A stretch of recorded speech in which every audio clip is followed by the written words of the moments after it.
Hello and welcome to the 32nd episode of the Boar Hat Tavern Podcast, a podcast all about Seven Deadly Sins Grand Cross. Today, we've got a good show as always. We got a lot of content because we missed last week because of Christmas. We're going to be talking about Blue Evil Lillia that dropped last week, new Danafor Liz, which surprisingly dropped this week. We were expecting her next week. We were going to talk about some of the content in the dev notes that dropped last week as well.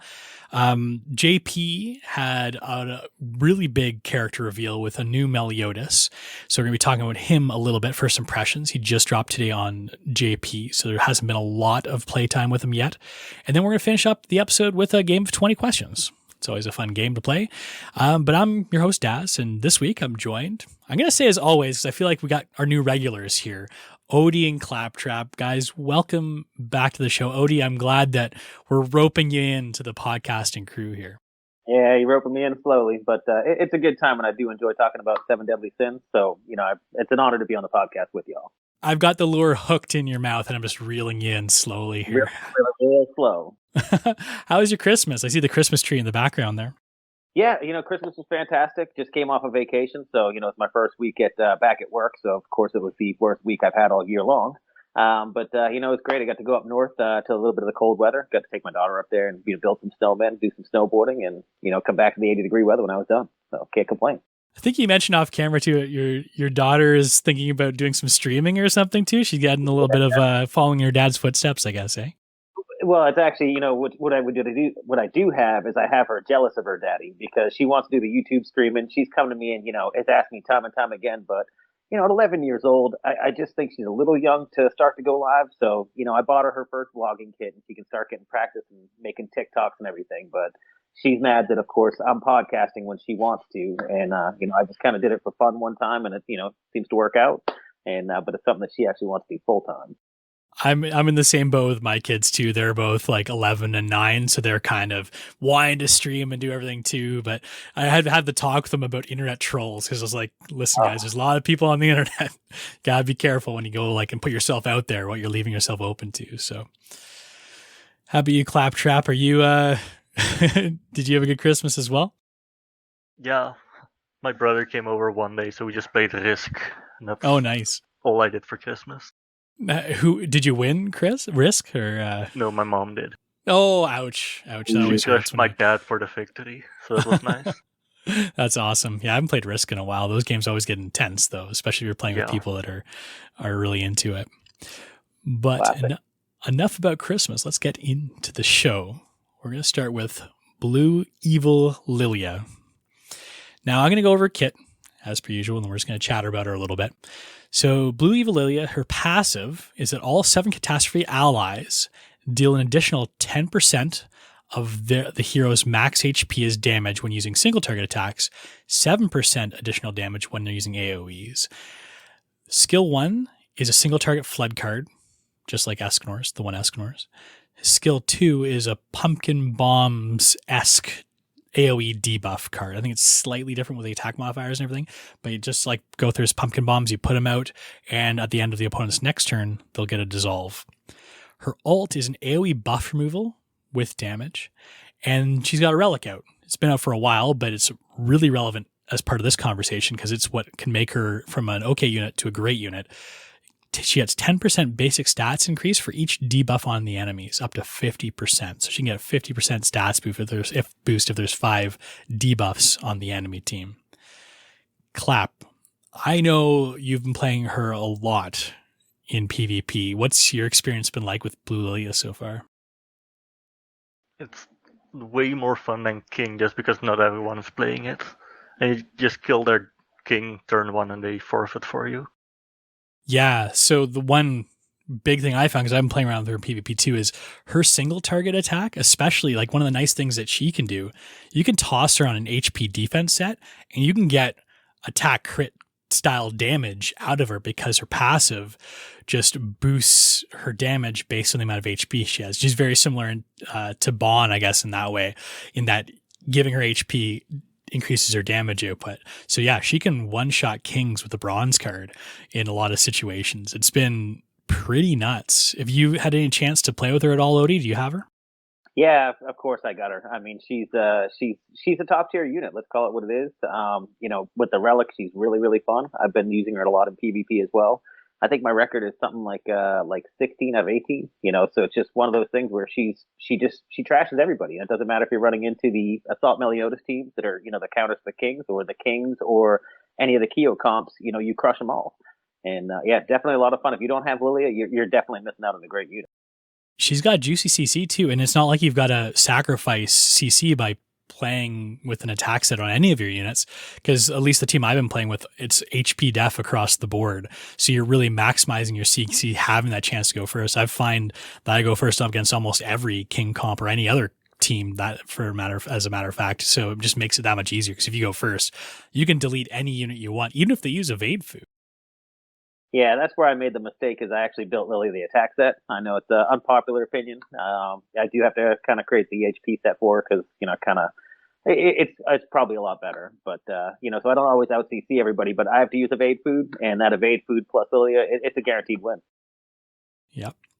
So, Clap, what kind of comp have you been using for Lilia in PvP? I think we all might have slightly different comps we've been liking to run.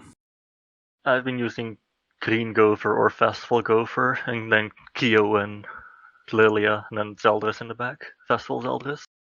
And which one do you like the best of those? Do you like having the rank up go through? Because obviously his passive doesn't work because you've got two humans when you got Kyo there, but the rank up's nice.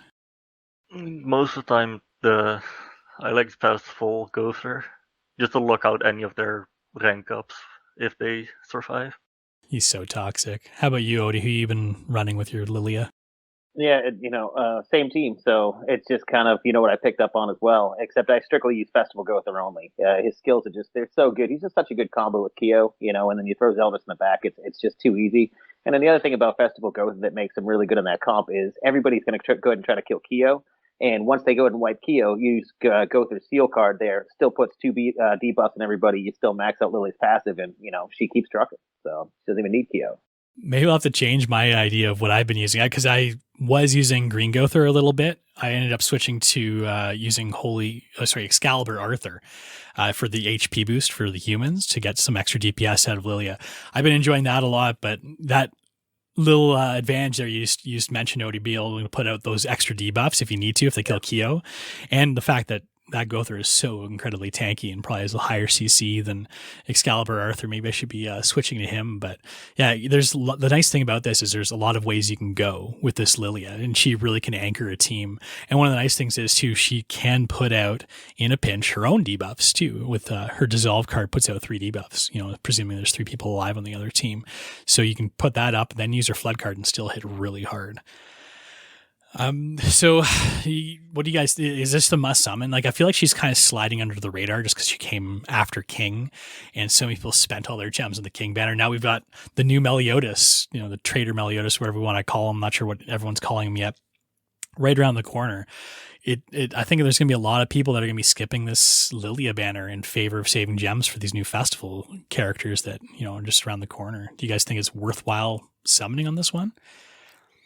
What do you think, Cody? I mean, I think that I will be happy if people don't summon on her, because then I've got to know that y'all don't have, so I'm not going to complain when I don't see her all over PvP.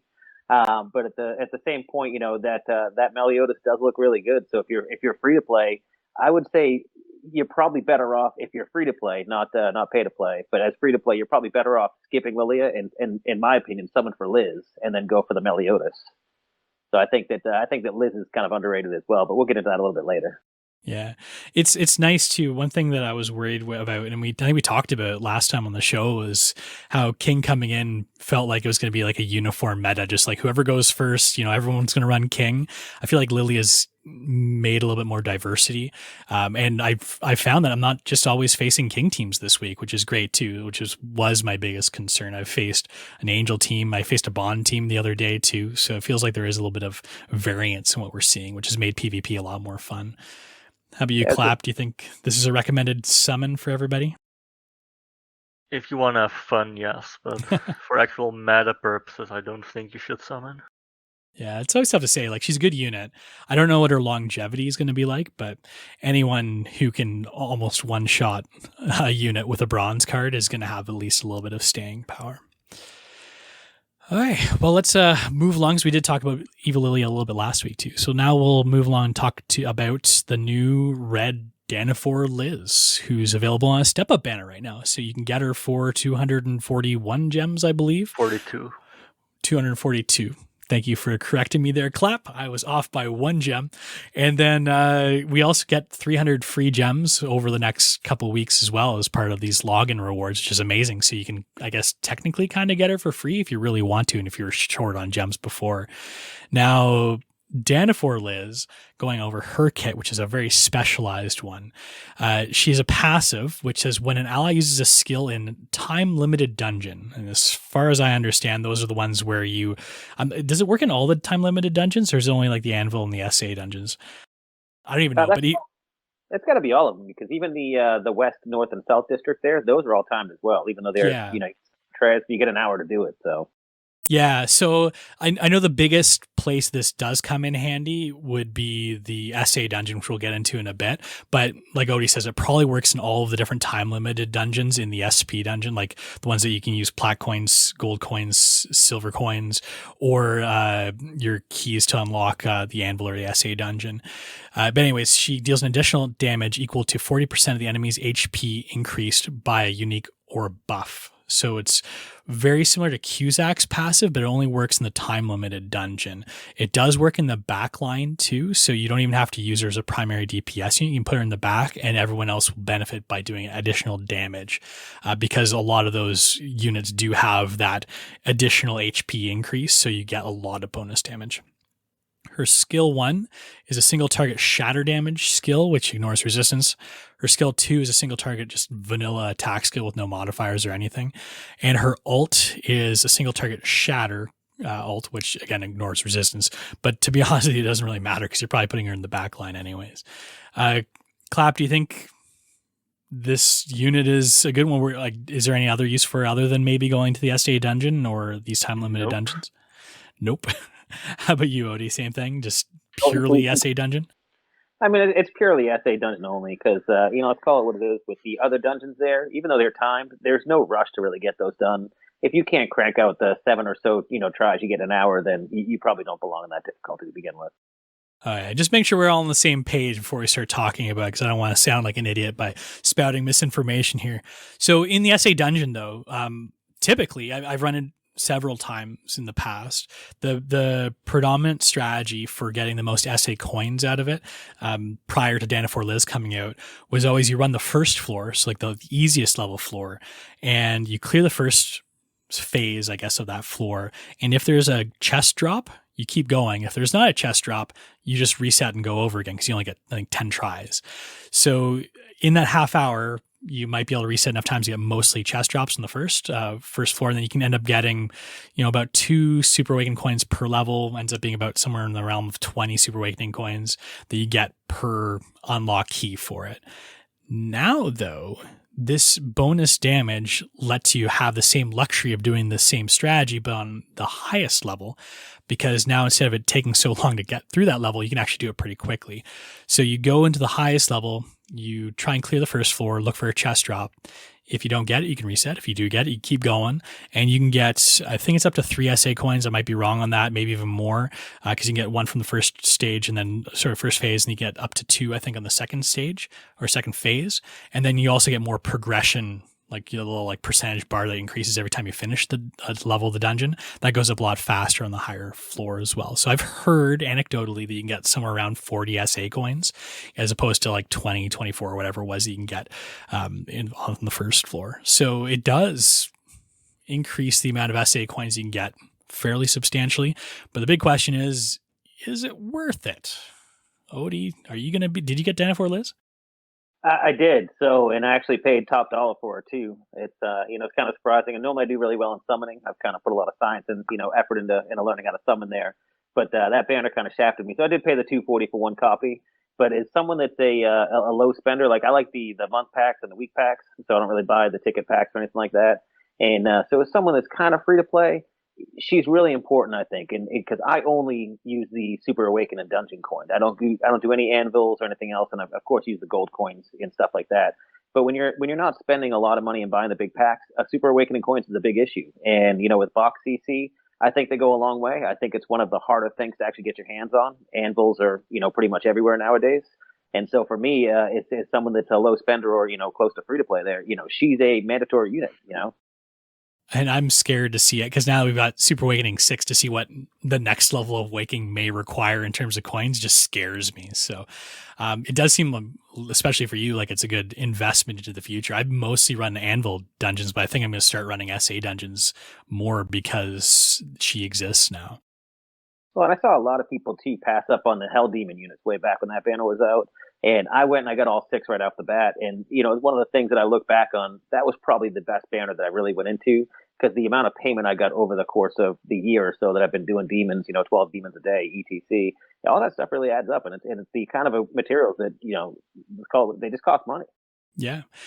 In terms of an investment, it's definitely a good one. Like you said, like the Hell Demon characters, I think was the best investment I ever made too. Like there's very few characters that can reap you a reward for playing like these kind of characters can. So I think when they do come along, taking advantage of them is pretty important. Not to mention, like, we might get new time limited dungeons where this will be a huge factor in doing those time limited dungeons faster. They're time limited, right? So sometimes speed matters. And if it does, Danafor Liz you'll be happy you have her, I think. So I think she's a bit of a future proof unit as well in that regard. She's not the sexiest. Well, I mean, she is sexy, but not in that kind of way. So it's kind of tough to pull on a unit where you're like, oh, I can't use her in PvP, can't use her anywhere else. She's very niche, but really at the end of the day, it's a gacha. It's resource management. And those SA coins are a very hefty resource, and being able to get an extra, I don't know, almost 20 a week or every other week, that can really add up fast. Well, you're almost doubling your reward. Yeah, exactly. Clap, do you run SA dungeon or Anvil dungeon mostly? Anvil dungeon. I've not had a problem yet with SA coins. The SA dungeons always seem to be like a little bit like harder to swallow with the amount that they gave you, but now I think I'm definitely going to be flipping over to the SA dungeon now that Danafor Liz is here and making a new strategy get you more coins. Well, and one thing to think about with Liz too is, we saw the same thing with Zaratros where he was only good for PvE. And so when Liz's Relic comes out, does it translate her skill? Does that now work in PvP? Because of course that'd be a game changer. That's true. Yeah. So you never know what Netmarble's going to throw at you down the road too. So yeah, maybe Danafor Liz Relic will make her the new OP meta unit to take into PvP. Unlikely. You heard it here first. Don't backtrack now, Odie. You're pot committed. All right, let's move on to the next part because I don't know how much more there is to talk about Danafor Liz. We're just going to go over, there was a dev note that was released. I talked to Odie and Claptrap. I was like, okay, let's all pick like one thing to talk about.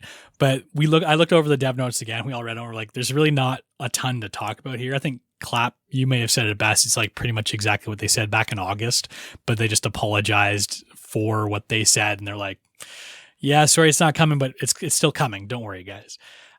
Is there anything here, Clap, that you want to talk about in particular? I think there's the one thing that we kind of earmarked for it. No, not really. There's just nothing to me. Yeah, well, the one thing that I was kind of piqued my interest is them talking about Guild Wars, because I think it's safe to say that the three of us, one of the biggest reasons we play this game is because of Guild Wars content. And I've always said it's a shame that it's limited to such a small group of the player base and that it's not open to everybody. Ungeared Guild Wars was kind of cool, but they did it once last year. I can't even remember how long ago it was. It feels like 6 months ago, maybe more than that. They haven't brought it back since. And it's unfortunate they didn't bring it back. I know like there was a lot of backlash, so I guess it's understandable. But this dev note did touch on the fact that they're looking to revamp the way that they do Guild Wars. It sounds like, if you kind of mush through their horrible translation, that they're just going to merge geared and undergeared into just a unified Guild Wars, where the upper 64-ish guilds will have the geared version, and then anyone who's below that will have some sort of ungeared version, which is similar to the geared version. And they're going to be tweaking it a little bit in terms of rewards. And they said something about balancing attack and defense, which has actually been a big point of contention for both ungeared and geared Guild Wars. It's a very fine balance to try and strike up, and it's tough to kind of find that sweet spot. But I don't know. I'm very curious to hear what your guys' opinions are on like how you think that Guild Wars could be improved, or if you think that Netmarble is going to change it and put it into a better place, or if you're worried they're going to wreck it. Because if they wreck Guild Wars, I'm really worried that that's just going to ruin a lot of the game for a lot of the higher end player base. So Odie, I know you've got to have a lot to say about Guild Wars. What do you think about this? Does it give you some positive thoughts for the future? Are you a little bit worried? What do you think? I mean, anytime you have a system that works, I would say just leave it alone. You're only going to break it at that point. And I know that there's a little bit of an offset between attack and defense on Guild Wars. Defense gets definitely the bonus with having the associates and be able to use the food and everything. But I think that's what makes Guild Wars great. You still see, even with having the defensive, handicap, the attack team still reigns supreme. The Angels can run through a whole tower. King can run through a whole tower. There's so many comps that are good versus, the AI, that there's no reason to kind of change that balance. I think the balance is already there. And so I think that any tweaks they do make, it's probably going to mess up the first one or two Guild Wars. Then they might kind of dial it back here. But you just see anytime they play with a formula that already works, it never comes out better.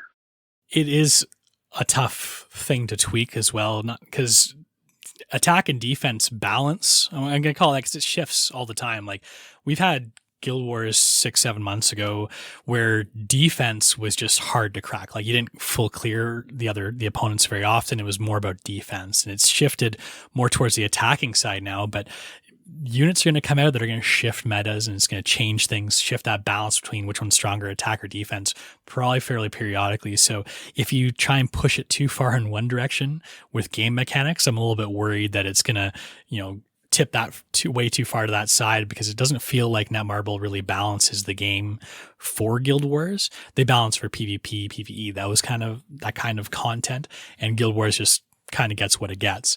So one thing I'd like to see change a little bit is just a little bit about how maybe the buffing works for like the buffer bases. For those of you who don't know, like you get to assign 5 teammates on your guild that get special bonus buffs, which seem to be a little outdated. So I wouldn't mind if they just still shuffle for those, but the format I think is phenomenal for Guild Wars. And it's one of the very, bright shining lights in the game that I know most people really enjoy. Clap, how would you change Guild Wars? Do you have any suggestions for Netmarble? No. For geared Guild Wars, I think, as you said, it's fine how it is, but the only ungeared Guild Wars needed some balancing there. Yeah, ungeared Guild Wars is definitely way too heavy on the defense side. So I think, and then not to mention that, but also one other thing they mentioned in the dev notes was that they're going to change the matchmaking as well. I think our first Guild Wars was against Zenith, and it was just like we had no chance. And then the second one was against a guild which was way below us, and they had no chance. So I feel like they need to kind of close that gap a little bit. It's not hard to match a team up against, or one guild up against a guild that's a little bit closer in terms of overall power level to their own. Well, that's because the way that they line up the teams there. Lining it up with guild boss is a horrible way to kind of line up your guild wars. And it's only because at that point, some allies, you don't have to have a lot of CC to do good on the guild boss. Anybody that's got a Derriere and, and a Green Gother can score high points. So it's just like you have to do something where putting people in brackets according to power. So you don't have a Zenith versus, a rank 50 team, rank 60 team. And that's an amazing point too. Like we found, and I'm sure a lot of people listening have seen the exact same thing. You get almost two kinds of guilds. You get guilds that are like very focused on guild wars and putting together good guild wars teams. And there's the guilds that are really focused on guild boss pushing. They push as high as they can on guild boss just so they can get into guild wars to get the high rewards. But then they just don't really participate, or just don't really have much of a chance because they're out of their depth. And like Odie says, and he brings up an incredibly good point, guild boss performance and guild wars performance are two completely different things. And it can make it so that when we go into any bracket, usually when you've got, the 4 guilds in a bracket, there's only 1 or 2 that can even closely compete. Sometimes there's only 1 guild that can compete, and the other 3 are just kind of, you just walk over them, right? It's not fun for anybody. You want things to be as balanced as possible. So I know it's probably an unpopular opinion with some guilds, like everyone's got their own kind of interests in how they think these things should be done. But if it was just based purely on account CC of the guild, I think that'd be a better way of balancing. But I can't see them doing that anytime soon. You'd have a bunch of guilds who are like like to do guild boss, which seems crazy to me, but a lot of guilds do like to do guild boss. They'd probably revolt, so it just depends what kind of guild you're in, I guess. They just want the free gem. Yeah, exactly. And the gem rewards are nice too. They said they're shaking up the rewards, so we'll see how that plays out too. Netmarble's not known for their generosity, so we'll see what happens. All right, moving on to the JP preview. We had new Meliodas drop on JP today. Looks like it's coming to global January 6th, I believe, thereabouts. We've caught up to JP. We've closed the gap by a week. So now instead of being 2 weeks ahead, they're only 1 week ahead, which kind of scares me. I'm wondering if this like merge point is going to happen sometime soon. But anyways, we got new Meliodas announced. The biggest part of the announcement too, I think, is that a new element was announced along with new Meliodas, a dark type. So not only do we have speed, HP, and strength, now we're also going to have dark and presumably light right around the corner, maybe as the second part of this event, whatever it's called. But the dark element has a couple things that are attributed with this, not just like an advantage or disadvantage over another element. The way that it works is 10% damage increase against all elements except for other darkness. And then allies that don't even need to have the dark element get 10% increased damage against attributed advantage. So they get even more attributed advantage from what they were already getting. So having one dark element on your team boosts the whole team, which is kind of interesting. So new Meliodas, just going over his kit really quickly. We haven't had a chance to use him on global because he's not there yet. And even JP, we just been able to see some footage of him. So we won't go into too many details, just first impressions here. But his first skill is a single target amplify card. His second skill is an AoE pierce card, very similar to like Rugal or Blue Demon Meliodas. And his passive, which makes him interesting, is when an ally uses a single target attack skill, it increases all stats of the hero by 6% up to 5 times for 3 turns. Very similar to Assault Meliodas, but it's triggered by single target attacks from you or your teammates. When 2 or more single target attack skills are used within the same turn, it decreases the ally's damage taken from enemies by 8% up to 40%. And that's permanent too. So those stack and those stacks stick. They're gray debuffs. They can't be removed. His own all stats passive that he gets, the Assault Meliodas style one, those are blue buffs, so they can be stripped. His ult is an AoE that removes buffs and stances. It decreases all stats of the enemies by 5 to 30%, depending on your ult level, and it inflicts cleave damage as well, which is bonus damage based on the amount of crit that Meliodas has, and that's between 50 and 100% bonus crit damage, again, depending on the ult level. So as soon as he dropped, everyone says, okay, new Meliodas, new element. This guy is going to be OP. He's going to be OP. We saw his kit. Everyone says he's going to be OP. He's going to be OP. Is he, though? Odie, have you seen much of him yet today?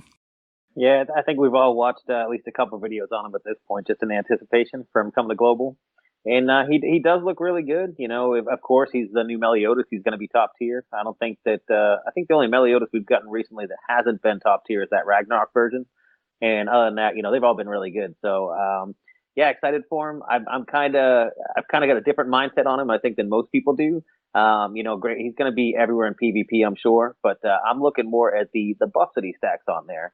Now, as someone that is, let's say, over-invested in Magelda, I'd actually super awakening Sixer. I know you can troll me in the comment section for that one. But anyway, so I keep on having this hope that when King came out that they were going to build this Amplify team that's going to go versus the Bird. Because let's just face it, I can't stand the Bird. I don't mind the first 2 floors, but that third phase the third floor, trying to get through all 4 phases is still challenging. You're still RNG dependent, and so I keep on hoping that one day that this Magelda King, maybe Matrona and Melly possibly team might go together, because Magelda is really good. She just doesn't have enough juice to replace the current team that you have going for the Bird. So it should be interesting, but he does look really good, and I think he'll bring back some metas that have been long gone. Pierce will be back on the menu, which is I don't know if that's going to be a headache or not in PvP, probably. But we can always bust out our Lillias to kind of stomp them out there with the CC. So, yeah. But any new unit's always good for the game. I think King came, King kind of made us all feel like the game was over and that King was going to just reign supreme, and we didn't see that. So hopefully, same thing goes with Melly. Seems like Melly can be used in most content. Like the first day drops, I've already seen videos about him doing the bird, seen videos of people trying him in demons. He's okay, but he's nothing game changing there. He's not going to shave off your turn count that much. And of course, people using him in PvP a lot. So he seems like a very versatile unit, if nothing else. But I don't know. I've got some opinions about him as well. But before we get into mine, I want to hear about Claps. Clap, what do you think about this new Meliodas? Is he worth spending all your gems on? Sorry, did you ask me? My headset cut out for a second. I was like, Clap hasn't said anything for a while. I bet you he had no idea that I just asked him a question. Just asking how you think the new Melly's going to be. He looks strong, but I haven't seen any of the footage on him yet. Yeah, it seems like his Pierce card does quite a bit of damage. And one of the interesting things is too, I was watching, I think it was Nagato has a video out where he says attack rolls and Pierce rolls on him do very similar damage output because the buffs that he gets, they do an all stats buff, right? So he gets bonus attack, bonus pierce, but that also helps his amplify, and obviously attack helps a lot more on your amplify card than a pierce card. So he's saying that attack rolls are kind of the way to go for him as opposed to pierce rolls. So you can still kind of keep that CC up, not sacrificing like you usually would with a pierce team. So maybe he still can go first. But one of the biggest problems that I have whenever I see people talking about pierce teams is like, okay, well, if you're going second, it doesn't matter how much pierce you have if you're dead.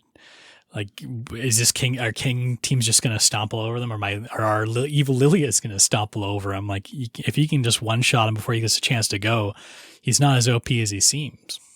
Am I far off there, Odie?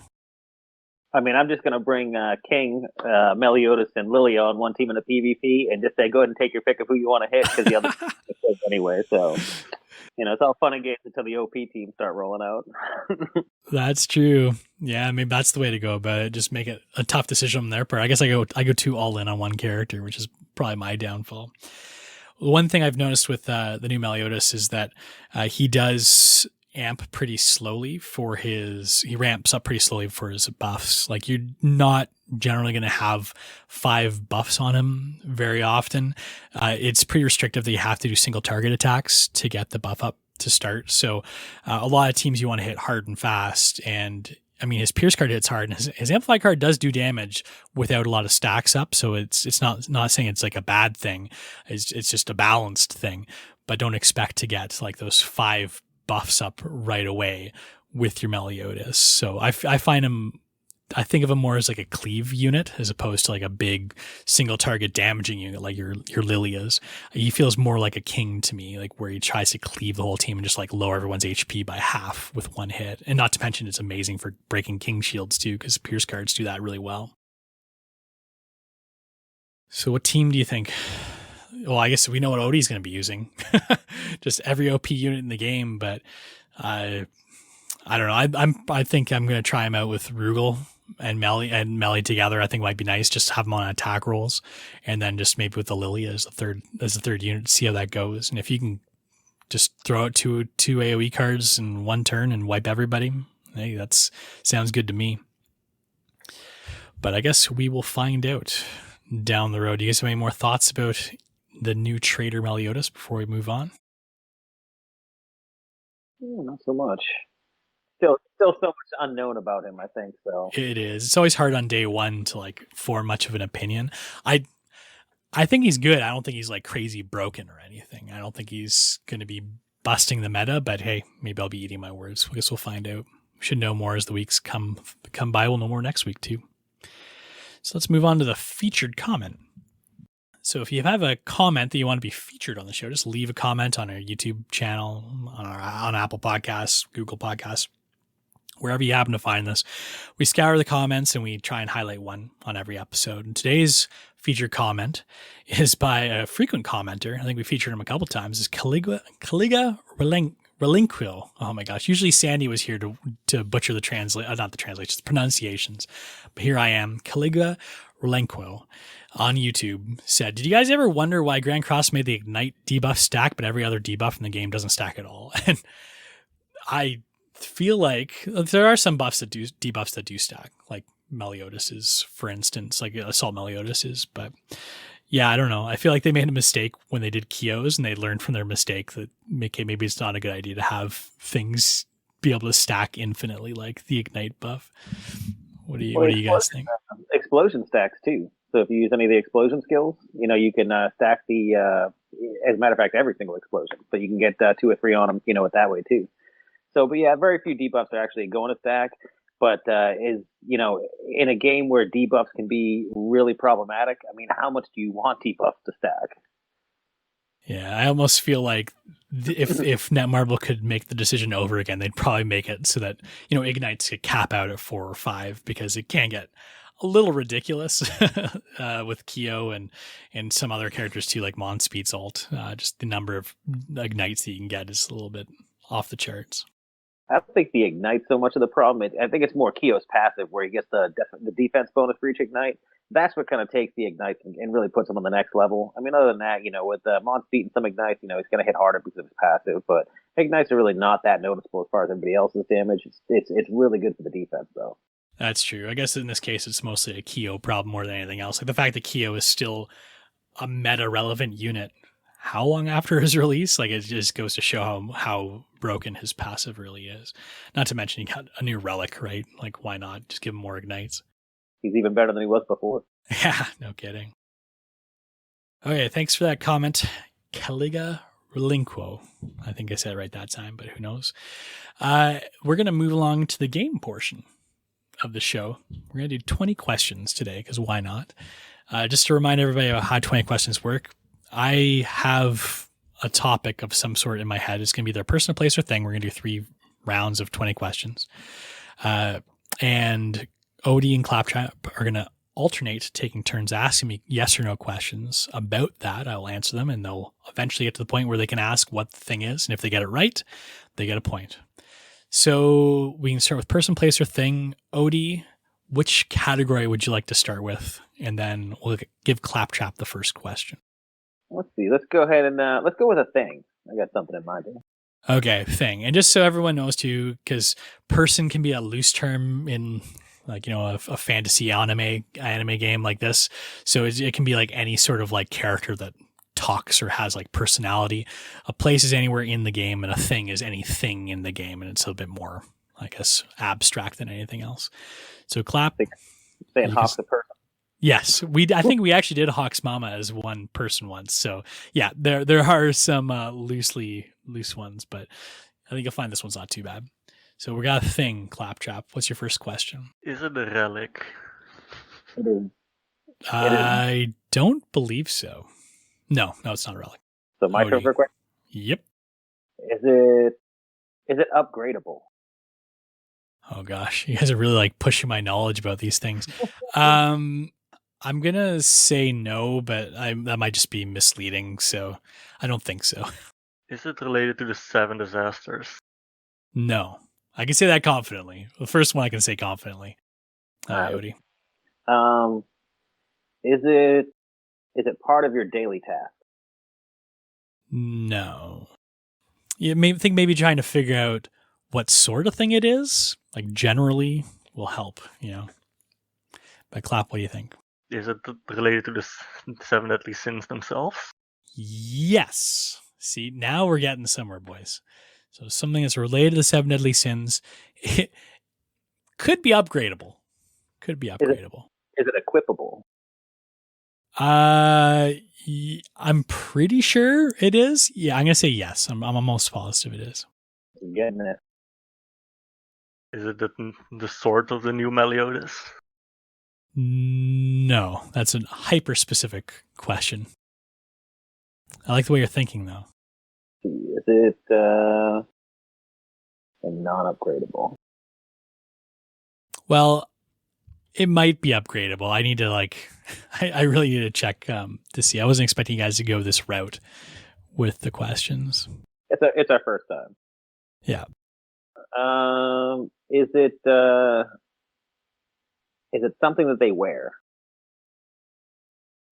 Kind of. Okay, I'll give you guys a bit of a hint. It is a cosmetic piece. So I'm pretty sure like it's in the lore as an item. I'm pretty sure it's a cosmetic piece as well. Clap. Is it a weapon? Or Yes, it's very much so a weapon. Hi, Odie. Is it belonging to a male character or a female character? Well, it's kind of a yes or no question since you're asking one or the other. I'll just say male character. Is it a male character? Is it equipable? Male character. Male okay, character. Closing in, boys. Oh, I think I got it. Oh, clap. No pressure. All right, I got a good guess. Male equipable weapon. is it Chastaful? King's Spirit Spear? No, it's not Chastaful. Oh, hey, well, he's narrowed it down for you, Odie. So with his guess for Chastaful, does that include like the big pillow guy too, like the tree moss guy? It includes Chastaful. I mean, it's the same. It's just different, like transformations of that weapon. So it's not King's Spear. Okay, all right. Is it Rita? Nope. Escobar's axe? No. I clap. Getting close here. I feel like people are like shaking their phones or screens right now, being like, "How do you guys not know it by now?" I feel like I can't give you any more hints too. So if I give you any more hints, the next person's going to get it. So it'd be unfair. I clap. We need a guess though. Is it Lost Vein? It is Lost Vein. My guess. Lost Vein. I told you it would be an easy one. Lost Vein is probably the most iconic weapon. I guess like between it and Rita are probably the two ones up there. So, okay. So Clap has 1 point. Next, we will move along to either a person or a place. So Clap, which category do you want to go to? Hopefully these ones will go faster. Let's go for a person then. Person. Okay, Odie, you get to ask the first question then. All right. Are they one of the commandments? Yes. Look at that. Odie. Look at that. Hitting it out of the park on the first pitch. Don't I just have to too much. guess for Grey Road because everyone always forgets. No, it is not Grey Road. Too bad. Only 9 left to guess. 9 left to guess. Odie, are you going to try and narrow it down for Clap, or are you going to try and take your own stab at it? I'll take another stab at it. Have they released more than 2 versions of that character on Grand Cross? More than 2? Yeah. No. I got it. You better get it, Clap. Lots of pressure. I mean, with all the hype that's been going around about leaks and so, is it going to be Esterosa then? No, it's not Esterosa. Let's give it to Odie then. Was it Zeldris? It is not Zeldris. There's been more than two. There's been more than 2 Zeldrises. So, because Festival Zeldris and then blue and red. Yeah. Oh, I just gave it to him. Not necessarily. Still a lot of commandments left. 7 commandments left. 6. I mean, I feel like guessing, just going down the list wouldn't be fun. Well, there's not too many left that only have less than 2 released. So, or 2 or less released. I mean, true. I mean, let's just keep going down the list and hope it's Melascula then. It's not Melascula. Is it my favorite character in the anime, Galland? It is Galland. I did that one just for you, but I'm surprised you didn't guess him first. Okay, well that makes it interesting. Now we're 1-1. So now we're going to place, which is the next one. And Claptrap, you get to ask the first question, my friend. It's a place in game. It's nothing too obscure. I try to make it sure that like everyone 100% knows this place, so it's not like that's confident for me then. Some weird sort of named location that no one remembers. I don't know. Oh, do you want to take the first stab at it since Claptrap is stunned already? So is it a place that is part of the chapter menu? So is it one of the chapters in Grand Cross? No. Okay. So it's not really a city. Good question, though. Good question. Well, Claptrap, what do you think? I'm trying to think of a question here. Well, I'll go back to Odie if you can't get one. So, Odie, what's next one? Is it shown in the anime?